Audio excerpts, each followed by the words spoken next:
Pendeta, Gilbert Lumoin dong, marah sama Dr. Richard Lee. Saya penasaran ya, saya kan sebenarnya saya itu bukan Kristen Protestan. Iya. Saya itu Katolik. dari lahir itu Kristen Katolik. Iya. Katolik sampai mungkin sekitar sampai kuliah mungkin ya. Iya. Habis itu memang saya hampir tidak pernah ke gereja. Iya. Mungkin lebih tepatnya hampir nggak pernah ke gereja, jarang berdoa. Ya ateis lah saya ngomong. Pokoknya seperti itu Tuhan ya. tahu, Ya, Dr. saya Richard tahu, percaya. saling tahu lah. Ya, jangan tahu-tahu aja lah. Tapi saya tuh sering mendengarkan shalom, shalom, shalom, shalom. Shalom itu apa sih artinya? Sama, jadi kalau saya di Palestina, saya jangan coba-coba bilang shalom. Bisa dilempar batu saya sama orang. Oh iya.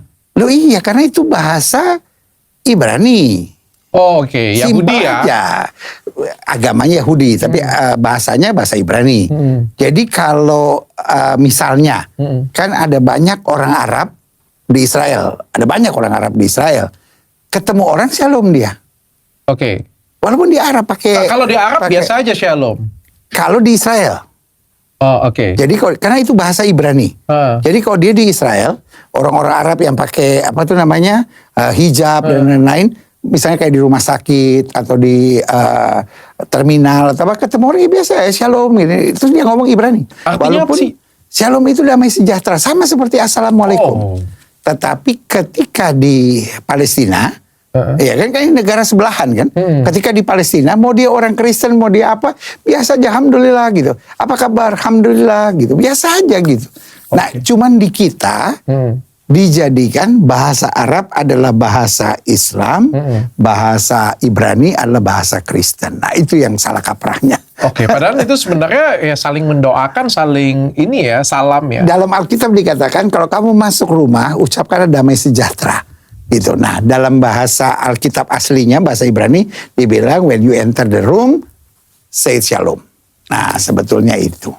Gitu. Oke Pak Pendeta, saya tuh kangen podcast dengan Pak Pendeta. Tahu nggak Pak Pendeta? Saya kan podcast dengan Pendeta Gilbert kan. Iya. Begitu masuk di grup YouTube saya, Iya. langsung kan ada tim pimpinan perusahaan ngomong kan, wah bukannya Pak Pendeta Gilbert marah sama Dr. Richard? Musuhan? Enggak, gue bilang nggak pernah musuhan. Masih telepon-telepon. Iya dia bilang, soalnya masyarakat bilang Dr. Richard dengan Pak Pendeta musuhan. Aku nggak pernah, kita telepon-telepon dari Pak Pendeta ya. Nggak ada. Ini gara-gara video viral di bulan Januari nih Pak Pendeta. Nggak. Saya datang ke tempat Pak Pendeta jadi viral nih Pak Pendeta. Tapi saya sudah menjelaskan Pak Pendeta.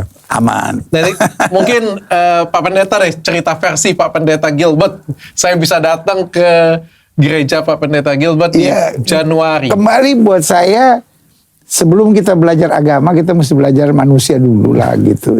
Karena jadi dalam Alkitab kan dikatakan kasihlah Tuhan Allahmu dan kasihlah sesamamu manusia. Jadi dalam Alkitab ada istilah gini, bukan manusia untuk sabat, tapi sabat untuk manusia. Jadi artinya semua peraturan itu untuk kemanusiaan, bukan semua ketuhanan melanggar kemanusiaan. Jadi pokoknya demi ketuhanan kita musuhan sama manusia. Kayaknya sih nggak gitu. Justru sebelum belajar agama kita belajar kemanusiaan aja dulu gitu. Belajar jadi manusia dulu. Belajar Pak jadi Pendeta, manusia gitu. Jadi dalam Kristen ada istilah gini, Allah menjadi manusia supaya manusia bisa jadi manusia gitu. Karena ada kalanya manusia belum bisa jadi manusia gitu. Ketika kita ngelihat perbedaan kita benci, ketika kita ngelihat perbedaan kita serang, ketika kita ngelihat perbedaan kita maki, ya itu dia kan belum jadi manusia. Itu kan sama kayak binatang. Karena kucing bukan anjing, waktu anjing lihat kucing dia serang gitu. Karena anjing merasa lebih besar kan gitu. Nah, ketika kucing lihat tikus, dia lihat anjing nggak berani, dia lihat tikus dia serang. Karena apa? Karena tikus ini bukan kucing kan gitu. Nah, ketika saya mayoritas, dia saya serang. Ketika saya serang gitu. Ketika Dr. Richard pindah, saya serang dulu gitu kan gitu. Okay. Nah, itulah yang terjadi. Kita nggak musuhan loh, kita temenan. Kita masih telepon-teleponan. Karena kita masih manusia. Tapi kayak gimana ceritanya kemarin? Nah, mungkin versinya Pak Pendeta nih ya. Kalau buat saya sih kan biasa aja kan, ada orang yang punya sesuatu untuk diceritakan, sesuatu untuk dibagikan. Awalnya Pak Pendeta. Ceritanya awalnya kenapa saya bisa datang? Kan itu ada rangkaian. Kita ada kegerakan untuk orang-orang muda di gereja. Nah, rangkaian pertamanya Denny Sumargo, ya kan? Oh, itu Bang Densu di situ juga kemarin. Bang Densu. Jadi mulainya kan per bulan kita bikin kan. Pertama Bang Densu. Terus kedua Dr. Richard Lee. Oke. Yang ketiga Onje gitu. Nah sebelum pasca ini baru pasca ada siapa lagi itu satu. Nah jadi rangkaian itu seperti itu dan semua sama. Kita nggak lihat dari kedekatan seseorang dengan Tuhan atau apa, ya biasa aja, ada something to share gitu. Ada sesuatu yang dibagikan, karena kalau ingat saya bilang bisa menginspirasi anak-anak muda.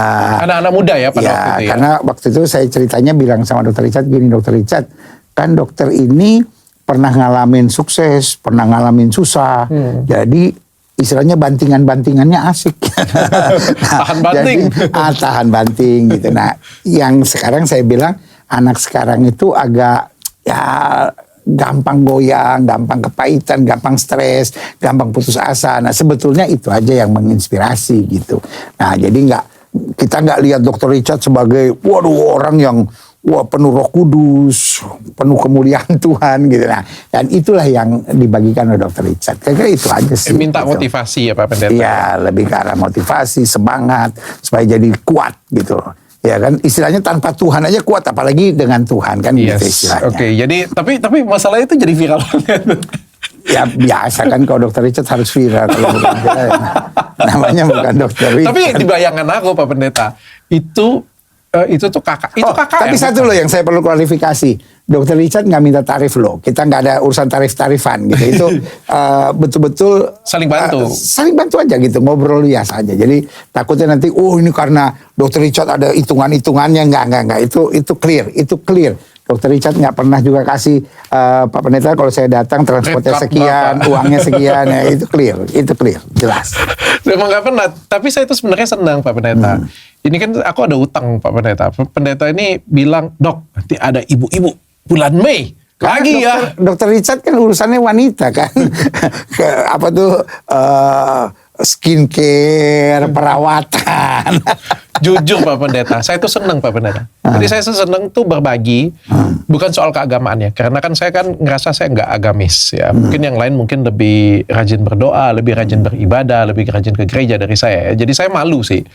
Tapi ya kan saya dikaruniai mungkin lebih dulu sukses, lebih dulu meniti bisnis jadi lebih besar ya. Sehingga saya senang bisa berbagi pengalaman. Kayak kemarin Dan saya buat saya kelebihannya bukan anak orang kaya. Jadi bukan Dari orang sukses miskin. karena fasilitas. Kalau sukses karena fasilitas kan setiap orang bisa. Justru kan bagaimana menjalani hidup dengan seni gitu. Itu kan yang menjadi pelajaran gitu. Karena ada banyak orang lihat Tuhan tuh dalam bentuk seremonial, ya kan? Tapi kan sebetulnya walaupun Dr. Richard bilang, saya sih bukan orang yang tukang berdoa apa.